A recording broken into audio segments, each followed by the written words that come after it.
Basically, she was not really allowed to the front as much. She would not get the official war reports. The press conferences, she got shut out of a lot. So where the male journalists were writing about, we've gained 50 kilometers in a northwest direction, she went out and she wrote about people. Okay. She visited with the people whose houses got destroyed and whose kids were killed and who didn't have any food, and wrote about how war affected people. And this is what people were reading back in the United States and internationally as well. It wasn't about, here are XYZ facts. Right, because she wasn't allowed to, she wasn't given the facts. So she had to create the story herself. Yes. And so she wrote about the result. Did she interview the soldiers, or she interviewed the civilians, or both? Both.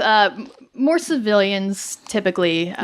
Because, as a That's woman... powerful. As a woman, if she's talking with, mothers, grandmothers, and those kind of people, they're going to be a bit more open with her than some dude who's just like, give me quotes to make my quota. That sort of stuff. Right. So that was what she was doing, which is so admirable. The phrase, I believe, was the face of war is what she always tried to go for. Right. The actual effects of it. Yeah. And as Hemingway's getting annoyed with her for her constant running around, and she's getting ready to go try and get covering D-Day for Collier's, Hemingway writes Collier's and says, hey, I'll cover this for you for Collier's. And they let him do it because he's Hemingway.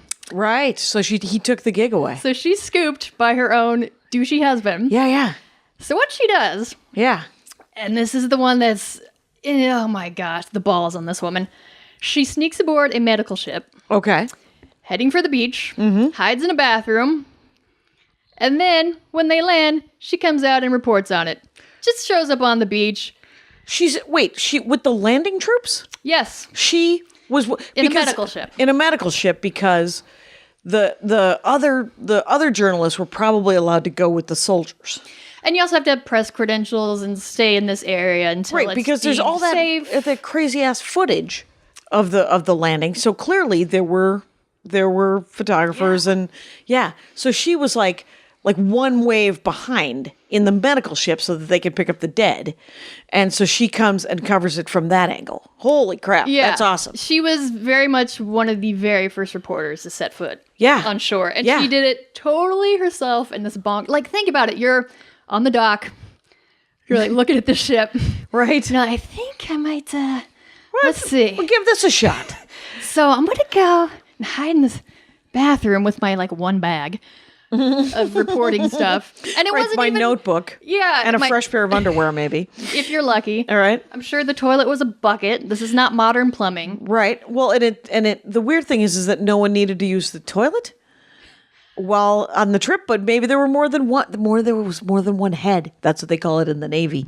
I read a lot. Anyway, so I'm not entirely sure about the toilet facts, the situation. Right.